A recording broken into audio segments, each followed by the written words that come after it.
नमस्कार दोस्तों।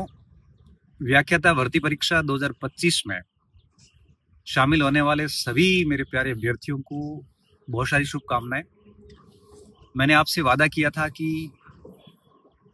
एग्जाम से 1 या 2 दिन पहले एक लास्ट वीडियो अपलोड करूंगा यूट्यूब के ऊपर, जिसमें हम इस विषय पे बात करेंगे कि पेपर अटेंड कैसे करना है, हॉल में आपका बिहेव क्या होना चाहिए। चूंकि बाड़मेर में नहीं हूँ, आउट ऑफ सिटी हूँ और मुझे वीडियो भी डालना ज़रूरी है, तो बीच कहीं रास्ते में हमने सोचा कि 10 मिनट आपसे बात कर लेते हैं और उसके बाद हमारी यात्रा को हम जारी रखेंगे आगे।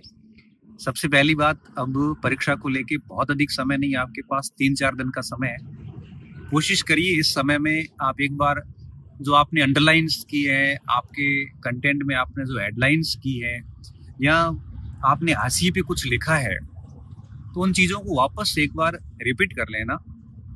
शेष समय में इस समय आप प्रैक्टिस करना, कोशिश करना कि अभ्यास करें। आप पुराने टेस्ट वगैरह दिए हैं तो उनको एक बार वापस देखने की कोशिश करें और अपने आप को बड़ा शांत रखें, क्योंकि जो कुछ तैयारियां होनी थी वो बेसिकली हो चुकी हैं।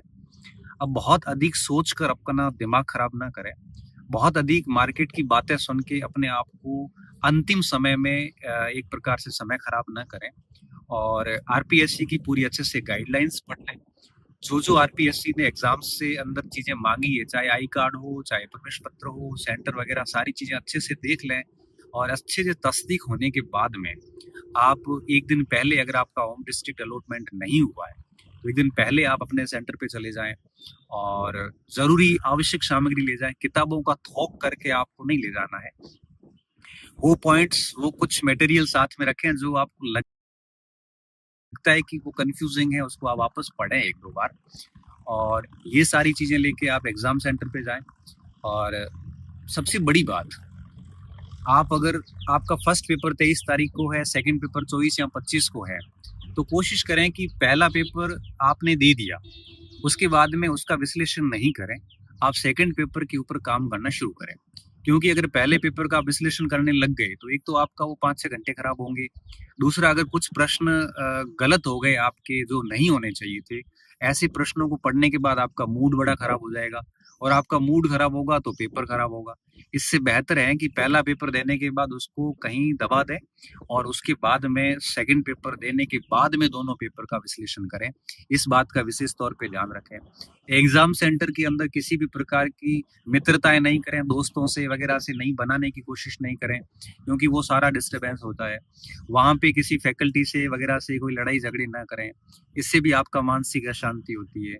एग्जाम हॉल के अंदर अगर जो वीक्षक लगे होते हैं वो अगर इन्विजिलेटर आपस में बातें करते हैं तो उनको बड़ा पोलाइटली कहें कि सर आप बातें न करें, ऐसे हमारी पढ़ाई वो पेपर जो है वो डिस्टर्बेंस हो रही है। अगर नहीं मानते हैं तो आप फ्लाइंग वाले जब भी आते हैं उनके सामने छोटी सी शिकायत डाल सकते हैं, तो डेफिनेटली वो ऐसा नहीं करेंगे। और इसके साथ साथ में आपकी पेन वगैरह जो भी है, सारी चीज़ें जो आरपीएस ने रिक्वायरमेंट डाली उसके अकॉर्डिंग परीक्षा हॉल में लेके जाएं और पेपर को विशेष तौर पे ध्यान रखें। आपको हर प्रश्न पे अपना बेस्ट देना है। पूरी कोशिश ये करनी है कि कहीं पर भी आप लापरवाही नहीं रखें। हर प्रश्न को एक बार पढ़ें, भाषा को पढ़ें, उसको इंग्लिश में पढ़ें, हिंदी में पढ़ें, फिर तीनों ऑप्शन के ऊपर काम करें और इस तरह से आप हर एक प्रश्न पे जान लगाएं, चाहे प्रश्न आसान हो चाहे प्रश्न टफ हो। उसके बाद में प्रश्न करें और फिर उस प्रश्न के आपके जो गोले हैं, बबल्स है, वो ब्लैक करें। इस बात का विशेष तौर पे ध्यान रखें। सारा पेपर करने के बाद गोले भरने की बजाय कोशिश ये करें कि 20-20, 30-30 प्रश्न करते जाएं और साथ में उसके गोले भरते जाएं, फिर आगे बढ़ते जाएं। क्योंकि बबल्स भरते जाओगे तो स्ट्रेस रिलीज होता जाएगा। अगर आप 150 से सवाल करने के बाद सोच रहे हो कि हम बाद में एक साथ भरेंगे, तो कई बार वो थोड़ा सा स्ट्रेस का कारण बन जाता है, कई बार पेपर खराब चला जाता है। तो कोशिश करें कि जैसे 10-20 प्रश्न हो गए हैं तो 10-20 होने के बाद में उसके बबल्स ब्लैक कर दें और उसके बाद में आगे के 10-20 प्रश्न करें। मतलब कहने का मतलब ये है कि एग्जाम हॉल के अंदर आपको हर एक प्रश्न के ऊपर जान लगानी है। सारे के सारे प्रश्न, अच्छा ऐसे प्रश्नों को हाथ भी न लगाए जो आपने कभी सुने ही नहीं है। वो प्रश्न बिल्कुल तुक्के नहीं मारे जो बहुत फैक्चुअल है या बहुत तथ्यात्मक है, जिनकी कोई डीट से संबंधित प्रश्न है या फिर कोई कथन किसी विद्वान का पूछा गया है। ऐसे प्रश्नों पे रिस्क नहीं लें, तुक्के नहीं लगाएं। और ऐसे प्रश्न जो कंसेप्चुअल हैं, जिनके ऊपर विश्लेषण से आंसर निकाला जा सकता है, उन पे आप रिस्क भी लें। और जो प्रश्न जो कभी नहीं सुने हैं, जिनके 3 ऑप्शन आपको नहीं पता है, ऐसे प्रश्न छोड़ते जाएँ। अगर लगता है कि बहुत ज़्यादा छूट रहे हैं, कोई फ़र्क नहीं पड़ता, क्योंकि केवल आपका पेपर ही टफ नहीं है, पूरे मार्केट का पेपर टफ है, फिर मेरिट भी नीचे आ जाती है। तो परीक्षा में ये धैर्य बनाए रखें, सूझबूझ बनाए रखें, मस्तिष्क का नियंत्रण नहीं खोएँ। आपके लिए टफ नहीं होगा, पूरे मार्केट के लिए टफ होगा। तो इन चीज़ों का विशेष तौर पे ध्यान रखें। और जो ओएमआर सीट भर रहे हो उस समय, पेपर में आपने बी भरा है तो बहुत सावचेती से आप वापस बी ही भरें, इतना इंश्योर कर लें कि कहीं पर भी आप ऐसी सिली मिस्टेक्स ना करें। अक्सर हमारी असफलता का जो मुख्य कारण होता है, वो ये सिली मिस्टेक्स होती है। तो इन सिली मिस्टेक्स से बचें। और बाकी मैं यही कहूँगा कि बस 100% पॉजिटिव रहें। कोशिश ये करें कि आप मन में, दिमाग में एक ही बात रखें कि मुझे मेरा 100% देना है, बाकी जो भी परिणाम नियति को स्वीकार होगा, वो परिणाम मुझे भी स्वीकार है। इससे अधिक हमारे हाथ में कुछ है नहीं। अब इतना कुछ पढ़ा है, तो बड़े ध्यानपूर्वक तरीके से पेपर करना, अपनी लापरवाहियों से फेल मत हो जाना, मैं यही बात कहूँगा। और इसके अलावा सबसे ज़रूरी चीज़ जो मैं बताना चाह रहा था, एक्यूरेसी मेंटेन करें। एक्यूरेसी के चक्कर में ये भी नहीं हो कि आप बहुत कम प्रश्न अटेंड करो, रिस्क भी दबा के लें, लेकिन साथ-साथ में रिस्क बड़ी कैलकुलेटिव लें। मतलब ये है कि जैसे मैंने कहा ना, 3 ऑप्शन नहीं आ रहे हैं तो प्रश्न छोड़ दो, बिल्कुल सुना हुआ नहीं है प्रश्न छोड़ दो, गहरा तथ्य है तो तुक्का मत मारो।